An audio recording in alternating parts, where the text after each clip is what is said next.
Bem, gente, agora sim, você que tem filhos em casa, adolescentes em casa, nós vamos acompanhar uma entrevista muito especial, muito importante, um tema muito relevante na sociedade, que é abordarmos a saúde mental, né? Nós vamos falar agora sobre um tema que exige atenção, gente, é o tempo todo, que é a saúde das crianças e adolescentes. Um relatório da revista científica The Lancet, publicado recentemente, aponta que até 2030, cerca de 464 milhões de jovens estarão com sobrepeso ou obesidade, um aumento preocupante.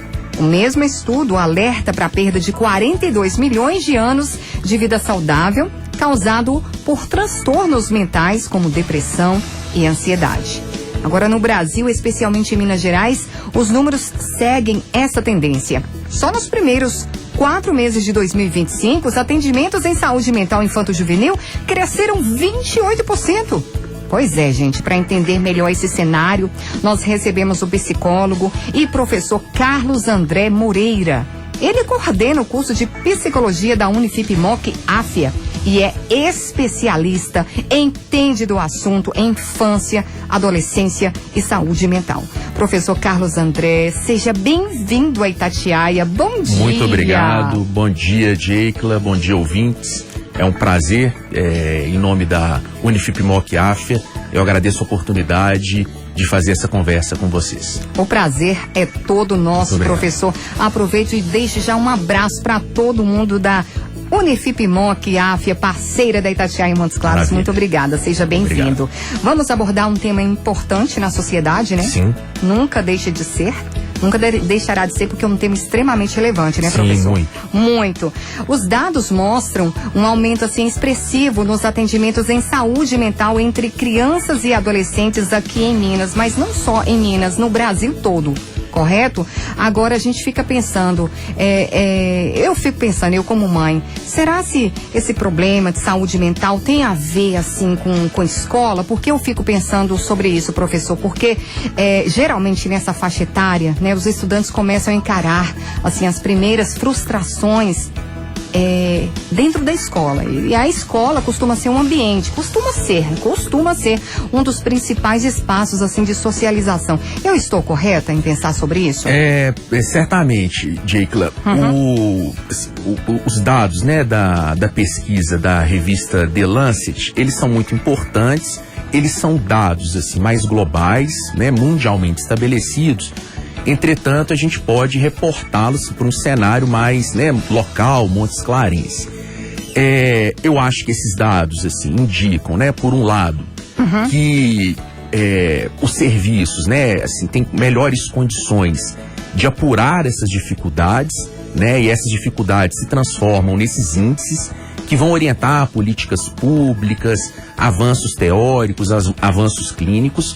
E, por outro lado, também acho que é importante destacar realmente, assim, que nós, né, vivemos um tempo, né, mais difícil, pós-pandêmico, e que, né, as dificuldades, né, emocionais já se revelam, né, presentes, assim, desde muito cedo na vida das crianças. E a escola, Jeikla, ela é o primeiro espaço fora da família que a criança frequenta. Então a escola se torna, assim, um lugar privilegiado também para essas dificuldades se apresentarem, sabe? Além da saúde mental, professor, um relatório da revista The Lancet chama a atenção, como eu disse inicialmente, né, abrindo aqui a nossa entrevista, nosso bate-papo, sobre o avanço do sobrepeso e da obesidade entre esses jovens. Agora, qual a relação entre esses problemas físicos e os transtornos emocionais nessa faixa etária? Essas dificuldades, assim, né, mais privilegiadamente podem ser verificadas na escola, mas é muito importante, Jeikla, assim, que a escola ela não se localize sozinha, né, no trabalho com essas dificuldades. A gente pode contar atualmente, assim, com políticas públicas, tanto na educação, na assistência social e na saúde, né, muito atentas a essas dificuldades. Em relação, né, mais especialmente ao sobrepeso, nós vivemos uma sociedade muito imediatista, né? E ao mesmo tempo a infância, adolescência, já abre assim um novo horizonte para aquilo que espera, né, a criança no futuro. Como, né, vivemos um tempo muito imediatista, né, a comida se torna assim um objeto de satisfação mais imediato, sabe? E acho também assim que esses dispositivos, a escola, a assistência social, a saúde, podem funcionar como espaço de interlocução dos profissionais com essas crianças, né, construindo o que vai ancorá-las no futuro mais próximo. Assim. A escola deve fazer algumas ações também para evitar esse tipo de situação, de dificuldade, né, dentro das escolas. Tem uma dimensão educativa, né, mas tem uma dimensão emocional que ultrapassa a dimensão educativa, por isso que quando a gente pensa em infância e adolescência, a gente pensa numa malha de serviços, assim, conjugados na assistência social, na atenção primária, né, no CRAS, no âmbito da assistência social, na atenção primária e certamente também nas escolas. Vivemos um momento mais interessante, né, de entrada de psicólogos no trabalho direto com crianças e adolescentes, o que a gente entende que pode favorecer, né, assim, a superação desses dados muito difíceis que a revista, né, nos apresentou. É verdade. Agora, Minas Gerais implantou 27 novos CAPs, Centros de Atenção Psicossocial voltados à infância e juventude desde 2023. Esse avanço, professor, tem sido suficiente para atender as demandas ou ainda estamos longe do ideal? Qual a sua opinião? Eu acho que é sempre importante avançar. Num cenário mais local, né, nós temos, né, serviços com a competência necessária para o acolhimento de dificuldades. No caso dos CAPs, Jeikla, quando essas dificuldades elas ficam mais agudas, assim. Então, né, no contexto das dificuldades, né, mais cotidianas, as crianças, adolescentes, os pais podem procurar a atenção primária, né, o chamado postim, né, nos bairros, os CRAS, os Serviços de Convivência e Fortalecimento de Vínculos, e também, né, o corpo que compõe os trabalhadores da escola. Né, quando essa dificuldade ela se amplia, é aí o momento assim de pensar no acompanhamento mesmo, na procura pelos CAPs. Né, os CAPs funcionam de porta aberta, acolhem famílias, crianças, e ali vão encontrar especialistas, né, capazes de construir um projeto terapêutico a favor, né, assim, da superação do problema apresentado pela criança e pelo adolescente.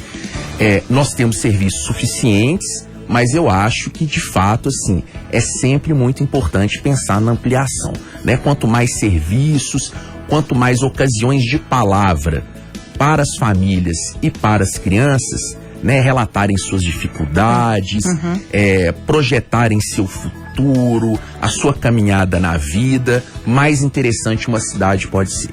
Muito bem, professor. Falando aqui de pandemia da Covid-19, que foi um momento assim muito ruim, né, na vida Certamente. Das nossas crianças, dos adolescentes, de todos nós, claro, né? A pandemia da Covid-19 é apontada assim como um fator decisivo no agravamento da saúde mental infanto-juvenil. Que impactos ainda estão presentes nas crianças e adolescentes que viveram esse período? Não foi fácil. Não foi fácil, a gente verifica, né, assim, os restos dessa dificuldade ainda hoje. A pandemia ela foi muito extensa e eu quero insistir, Jeikla, assim, que esses dispositivos entre saúde, educação, assistência social criem junto às crianças e adolescentes, que ouçam essas crianças e esses adolescentes em suas dificuldades, porque no período pandêmico todo mundo ficou muito sozinho. E pensar o futuro, né? A gente pensa o futuro sempre no coletivo, em diálogo com o outro. Então, a solidão, né, que a pandemia nos impeliu viver, né, de fato, assim, a gente perdeu a condição de comunicar, de construir juntos, de, né, trabalhar na escola, nos esportes mais coletivamente. E de fato, né, isso trouxe consequências, né, muito difíceis, assim, pro desenvolvimento, pros códigos de sociabilidade, né, que são criados aí na infância, na juventude e que sustentam a possibilidade, né, de se avançar na vida. Falando do ambiente, nós falamos que o ambiente onde a criança vive importa e muito. Agora, como a escola, professor, e a família podem atuar juntas na prevenção desses problemas? Eu acho que a escola e as famílias, assim, é importante que elas entendam que não estão sozinhas. Acho que tanto a escola como as famílias podem contar com os serviços atualmente desenhados nas políticas públicas. Então, a atenção primária, o postinho, né, a estratégia de saúde da família, é um lugar que você vai encontrar pessoas, né, que estão dispostas a ouvir essas dificuldades. Quando elas se agravam, podem recorrer ao CAPS, podem recorrer no âmbito da assistência social ao CRAS, né, que vai encontrar também, assim, técnicos, especialistas, né, capazes, assim, de ajudar, né, a família, a construir junto com a família as dificuldades que, porventura, as crianças e adolescentes podem experimentar. Mas é isso, Jake, assim, que as famílias não estão sozinhas, né, e a escola também não está sozinha. Falando de dificuldade, professor, como o senhor disse, muitos pais ainda têm essa dificuldade de reconhecer quando seus filhos precisam dessa ajuda psicológica. Por favor, fala pra gente quais são os sinais que devem ser observados e como vencer esse tabu de procurar um profissional.